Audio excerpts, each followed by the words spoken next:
আসসালামু আলাইকুম। বাংলা বইকাস্ট চ্যানেলে স্বাগতম। আজকের এই ভিডিওতে শুনবেন ছোটদের রাজনীতি ও ছোটদের অর্থনীতি বইটির দ্বিতীয় অধ্যায়। বইটি রচনা করেছেন অধ্যাপক নিহার কুমার সরকার। ২. ইম্পেরিয়ালিজম বা সাম্রাজ্যবাদ, কলোনির উপনিবেশ সৃষ্টি। আমরা দেখেছি পুঁজিবাদের একটা বিশেষ প্রকৃতি হল খুব দ্রুত পুঁজির পরিমাণ বেড়ে যাওয়া। পুঁজির পরিমাণ বেড়ে যাওয়াতে নতুন নতুন কলকবজা, নতুন নতুন উৎপাদন কৌশল আবিষ্কার হয় এবং এর ফলে সমাজে যথেষ্ট পরিমাণে পণ্য তৈরি হতে থাকে। কিন্তু ক্যাপিটালিস্টের আয় যে পরিমাণে বাড়ে, শ্রমিক, কৃষক ও মধ্যবিত্ত লোকেদের আয় সেরকম বাড়ে না। কাজেই পুঁজি বেড়ে গিয়ে অনেক বেশি বেশি জিনিস তৈরি হয় বটে, কিন্তু লোকে সেই সব জিনিসপত্র কেনার ক্ষমতা তেমন বাড়ে না।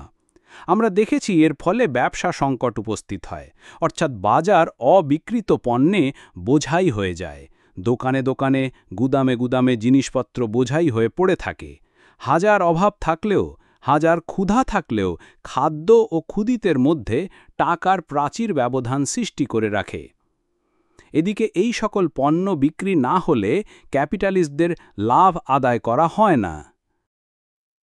নিজেদের দেশের বাজারে যখন আর এই সব পণ্য বিক্রি হয় না, বাধ্য হয়েই তখন পণ্য বিক্রি করার জন্য ক্যাপিটালিস্টেরা বাজারের খোঁজে বিদেশে বের হয়ে পড়ে। বাজারের খোঁজ করতে করতে এরা কীরকম দেশে এসে হাজির হয়? যে দেশে ক্যাপিটালিস্ট প্রথায় জিনিসপত্র তৈরি হয় সেরকম দেশে এসে তাদের কোনো লাভ হয় না, কারণ এসব দেশগুলোতেও তাদের দেশের মতোই অবিকৃত পণ্যে বাজার বোঝাই হয়ে থাকে, তাই পণ্য বিক্রি করার কোনো আশা ওখানে থাকে না। কাজেই এরা যেসব দেশ এখনও ক্যাপিটালিস্ট প্রথা যথেষ্ট আঁকড়ে ধরেনি, সেই সব দেশে এসে ভিড় করে। এই সব পেছনে পড়ে থাকা অক্যাপিটালিস্ট দেশগুলোতে ক্যাপিটালিস্টেরা তখন তাদের অবিকৃত পণ্য নিয়ে হাজির করে সেখানে সব বিক্রি করার চেষ্টা করতে থাকে। সকল ক্যাপিটালিস্ট দেশগুলোই যে যার পণ্য নিয়ে এসে তাদের কাছে বিক্রি করতে চায়। এই নিয়ে বিভিন্ন দেশের ক্যাপিটালিস্টদের ভেতরে প্রতিযোগিতা আরম্ভ হয়, ঝগড়াঝাঁটি হতে থাকে। তখন তারা এই দেশগুলোর গভর্নমেন্ট অধিকার করতে সচেষ্ট হয়, কারণ গভর্নমেন্ট যে জাতির ক্যাপিটালিস্টদের হাতে থাকবে সে জাতির ব্যবসা বাণিজ্যে খুব সুবিধে হবে এবং এই গভর্নমেন্টের ক্ষমতা কাজে লাগিয়ে অন্য দেশের ক্যাপিটালিস্টদের যথেষ্ট নাস্তানাবুদ করা যাবে। ক্যাপিটালিস্ট দেশগুলো তখন যুদ্ধ করে এই সব অক্যাপিটালিস্ট দেশগুলোকে হস্তগত করে নেয়। এই রকম পেছনে পড়ে থাকা অক্যাপিটালিস্ট দেশ যখন কোনো ক্যাপিটালিস্ট দেশের হাতে চলে যায়, তখন ওই অধিকৃত পেছনে পড়ে থাকা দেশকেই বলা হয় ওই অধিকারী ক্যাপিটালিস্ট দেশের কলোনি বা উপনিবেশ। কলোনি কেন চাই? সব ক্যাপিটালিস্ট দেশেরই ক্যাপিটাল বেড়ে গিয়ে এমন একটা অবস্থায় এসে পড়তে হয় তাদের দেশের বাজারে আর নিজের দেশের পণ্য বিক্রি করা সম্ভব হয় না। তখন বাধ্য হয়েই তাদের কলোনির খোঁজে বের হতে হয়।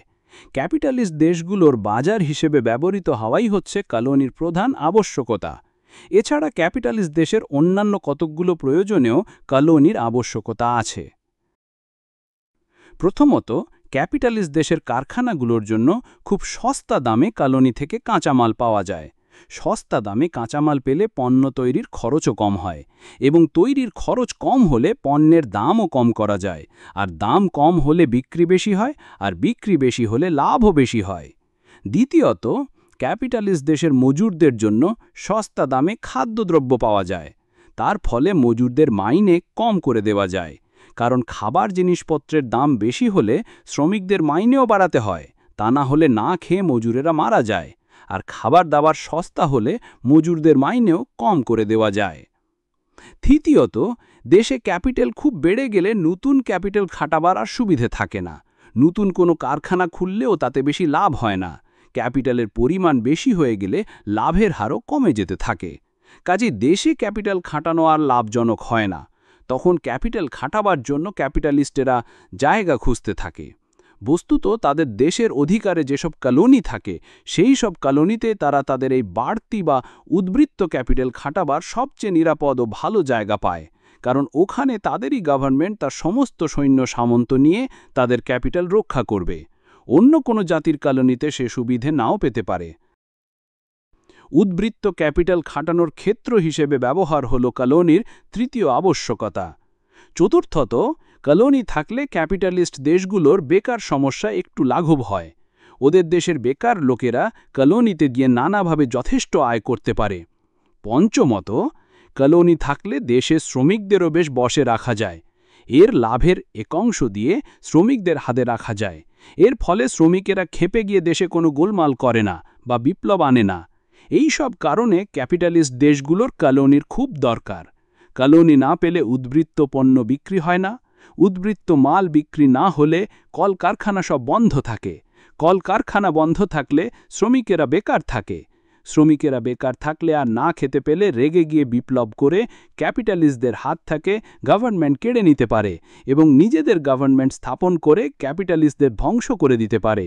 কাজেই কলোনি না পেলে ক্যাপিটালিজম টিকতে পারে না। সাম্রাজ্যবাদের প্রথম ও প্রধান কাজই হল কলোনিকে নিজের দেশের মালপত্র বিক্রি করার জন্য বাজার হিসেবে ব্যবহার করা। কাজেই কলোনি সাম্রাজ্যবাদী গভর্নমেন্ট কখনও কলোনিতে এমন কোনো পণ্য যথেষ্ট পরিমাণে তৈরি করতে দিতে চায় না যা তাদের দেশেও তৈরি হয়। এই জন্য কলোনিতে খুব ভালো করে বর্তমান যুগের বড় বড় কলকারখানা বসিয়ে জিনিসপত্র তৈরি করার ব্যবস্থা হয় না। তাদের শুধু খাদ্যদ্রব্য ও কাঁচামাল তৈরি করতে উৎসাহ দেওয়া হয় এবং ছোটখাটো কলকারখানা কিছু করতে দেওয়া হয়। এর ফলে এবং লোকসংখ্যা বেড়ে যাওয়ার ফলে দেশের দুর্দশার এক শেষ হয়। তাদের দারিদ্র্য ক্রমেই বেড়ে যেতে থাকে। ব্রিটেন হলো একটা সাম্রাজ্যবাদী দেশ, আর ভারতবর্ষ ছিল তার একটা কলোনি। ভারতবর্ষের মানুষের দিকে আজও তাকালে বুঝতে পারবে বিভিন্ন কলোনির মানুষের দুর্দশার কথা কত সত্যি। তাহলে ইম্পেরিয়ালিজমের মোটামুটি একটা সংজ্ঞা আমরা এখন দিতে পারি। কোনো ক্যাপিটালিস্ট দেশ যখনই উদ্বৃত্ত মাল বিক্রির জন্য, উদ্বৃত্ত ক্যাপিটাল খাটাবার জন্য, সস্তায় কাঁচামাল ও খাদ্যদ্রব্য কেনার জন্য কোনো পেছনে পড়ে থাকা অক্যাপিটালিস্ট দেশ দখল করে নেয়, তখন সেই দখলকারী দেশকে বলা হয় সাম্রাজ্যবাদী দেশ। আর যে দেশটি দখল করে নেওয়া হয় সে দেশকে বলা হয় তার কলোনি। তা পূর্বেই বলেছি। কলোনি নিয়ে যুদ্ধ। কিন্তু ইম্পেরিয়ালিস্ট দেশের ক্যাপিটালিস্ট যে একটু নিশ্চিন্তে বসে কলোনির লোকদের শোষণ করবে তার অবসর তারা পায় না। আমরা আগেই দেখেছি যেসব ক্যাপিটালিস্ট দেশের কলোনি দখলে নেই, কলোনির জন্য তারা কাতর হয়ে পড়ে। তাই ইম্পেরিয়ালিস্টদের দ্বারা অধিকার করা কলোনির দিকে লোলুপ দৃষ্টিতে তাকাতে থাকে এবং ইম্পেরিয়ালিস্টদের কাছ থেকে এই কলোনিগুলো কেড়ে নেওয়ার জন্য গোপনে গোপনে জোগাড় যন্ত্র করতে থাকে। তারপর তাদের জোগাড় যন্ত্র শেষ হয়ে গেলে সুযোগ বুঝে তারা ইম্পেরিয়ালিস্ট দেশগুলোর উপর ঝাঁপিয়ে পড়ে। কলোনিওয়ালা ইম্পেরিয়ালিস্ট দেশ ও কলোনিহীন ক্যাপিটালিস্ট দেশের ভেতরে তখন ভীষণ যুদ্ধ আরম্ভ হয়ে যায়। বৈজ্ঞানিকদের সাহায্য নিয়ে দুই দেশের ক্যাপিটালিস্টেরাই মানুষ খুন করার যন্ত্রপাতি, কলকৌশল আবিষ্কার করে। সেগুলোর সাহায্যে লক্ষ লক্ষ লোকের, এমনকি ছোট ছোট ছেলে মেয়েকে বধ করে তাদের নিরপরাধ রক্তে সবুজ পৃথিবী লাল করে দিয়ে নিজেদের প্রচণ্ড লোভ পূরণ করতে চেষ্টা করে। যুদ্ধ কিন্তু একবার হয়েই শেষ হয়ে যায় না। যেসব ক্যাপিটালিস্ট দেশ যুদ্ধে হেরে যায় তাদের কলোনিগুলো যারা জিতে তারা দখল করে নেয়। কিন্তু আমরা আগেই আলোচনা করেছি কলোনি না হলে ক্যাপিটালিজম বাঁচতে পারে না। তাই হেরে গেলেও এইসব দেশগুলোর কলোনির দরকার দূর হয় না। কাজে কিছুদিনের ভেতরেই তারা আবার কলোনি লাভের জন্য উঠে পড়ে লাগে। আবার যুদ্ধ হয়। এমনভাবে চলতে থাকে যুদ্ধ ও কলোনির ভাগাভাগি। লাভের জন্য পণ্য তৈরি করাই হলো ক্যাপিটালিজমের মূল সূত্র। এই লাভের জন্য পণ্য তৈরি হয় বলেই জনসাধারণ ক্রমেই গরিব হয়ে পড়তে থাকে আর ধনীদের পুঁজি বেড়ে যেতে থাকে। এর ফলে পণ্য যথেষ্ট পরিমাণে তৈরি হয় কিন্তু বিক্রি হয় না। বাজার পণ্যে বোঝাই হয়ে যায়। ব্যবসা সংকট ও বেকার সমস্যা দেখা দেয়। ক্যাপিটালিস্টেরা তখন কলোনির খোঁজে বের হয়। কলোনির লোভ থেকে সাম্রাজ্যবাদ জন্ম নেয়। সাম্রাজ্যবাদের ফলে আসে যুদ্ধ। কাজেই যুদ্ধের মূল কারণগুলি হচ্ছে উৎপাদন যন্ত্রে ব্যক্তিগত অধিকার ও লাভের জন্য পণ্য উৎপাদন। এই দুইটি জিনিস যেদিন নষ্ট করা যাবে সেদিন যুদ্ধবিগ্রহ আর থাকবে না। তা না হলে কিছুদিন অন্তর অন্তর যুদ্ধ হওয়া অনিবার্য।